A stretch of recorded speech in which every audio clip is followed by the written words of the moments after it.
बहुत सारे लोग आजकल 2 चीज़ों से जूझ रहे हैं।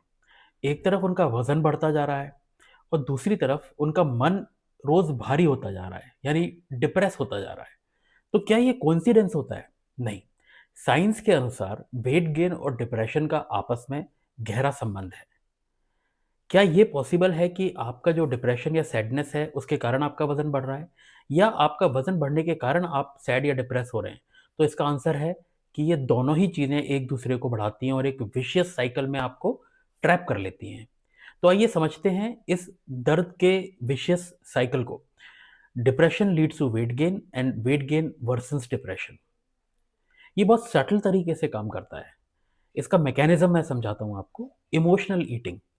जब आप डिप्रेस्ड होते हैं तो दिमाग में सेरोटोनिन और डोपामाइन जैसे मूड रेगुलेटिंग केमिकल्स का लेवल गिर जाता है और आपको क्रेविंग्स होती हैं, specially carbohydrate, sugar, junk food जो टेम्परेरी कंफर्ट देता है। यही होता है इमोशनल ईटिंग, यानी कि स्ट्रेस ईटिंग। पर इसका नतीजा वेट गेन, गिल्ट और ज़्यादा लो फीलिंग। दूसरा जो मैकेनिज्म है वो हार्मोनल चेंजेस होते हैं। डिप्रेशन और स्ट्रेस से कॉर्टिसोल हार्मोन बढ़ जाता है, जो आपकी बॉडी को फैट स्टोरिंग मोड में डाल देता है, स्पेशली आपके पेट या टमी के अराउंड। तीसरा mechanism lack of motivation and fatigue. Depressed mind का सबसे बड़ा साइड इफेक्ट होता है लेथार्जी। आप जिम नहीं जाते, आप वॉक नहीं करते, even cooking healthy meals also becomes a task, और इनएक्टिविटी के कारण फिर से वेट गेन होता है। अब जो इम्पैक्ट है वेट गेन का, वो हमारे मेंटल हेल्थ को कैसे असर करता है? सोचिए, जब वेट बढ़ता है तो क्या होता है? सेल्फ एस्टीम गिर जाती है, आपका सोशलाइज होने का मन नहीं करता, बॉडी इमेज का कॉन्फिडेंस चला जाता है। आप अपने कपड़े, शादी, रिलेशनशिप, सोशल लाइफ सबसे एक डिस्टेंस बनाने लगते हैं। You stop attending weddings, you start avoiding mirrors, you start avoiding life.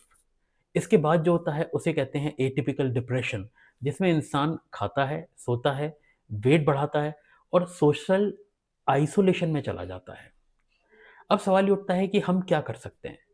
Good news ये है कि इस विशियस साइकिल को तोड़ना मुमकिन है। मैं आपको कुछ साइंटिफिकली प्रूवन सॉल्यूशंस बताता हूँ। Number 1, professional help. Psychotherapy, counselling या साइकियाट्रिस्ट का सपोर्ट लेने में किसी तरह की शर्म नहीं लेनी होनी चाहिए। ये एक इन्वेस्टमेंट है आपके माइंड के लिए। कॉग्निटिव बिहेवियर थेरेपी, जिसमें कि एक आपके सेशन होगा, आपकी काउंसलिंग होगी, ये बड़ा इफेक्टिव होता है। नंबर 2 पे आता है मेडिकेशन इफ नीडेड। कुछ केसेस में माइल्ड एंटी डिप्रेसेंट्स ज़रूरी हो सकते हैं, बट ये सिर्फ एक सर्टिफाइड डॉक्टर द्वारा ही प्रिस्क्राइब होने चाहिए। लाइफ़स्टाइल की ट्वीक्स, छोटे-छोटे चेंजेस से बहुत बड़ा फ़ायदा होगा, इससे बहुत फ़र्क आएगा। 15 से 20 मिनट की outdoor brisk walking, junk food का replacement, conscious eating, early bedtime and sunlight exposure, ये सब नेचुरल एंटी डिप्रेसेंट्स होते हैं। और अब आता है इसका जो corner stone of the therapy, weight का साइंटिफिकली वेट कंट्रोल करना। वेट लॉस के लिए क्रैश डाइट्स या ऐसे पनिशमेंट वाले वर्कआउट्स नहीं करने हैं।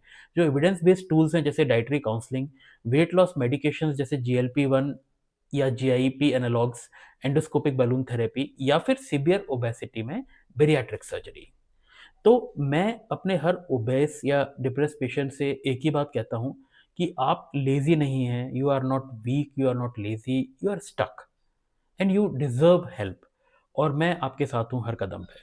Don't suffer in silence, don't suffer alone. आपका फिज़िकल और मेंटल हेल्थ दोनों एक दूसरे से बहुत कस के जुड़ा हुआ है।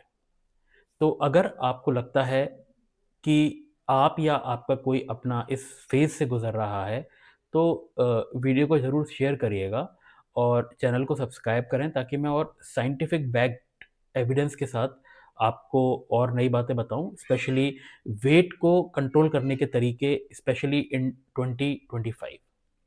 अगर आपने भी कभी इमोशनल ईटिंग एक्सपीरियंस करी है तो प्लीज़ कमेंट में ज़रूर बताइएगा।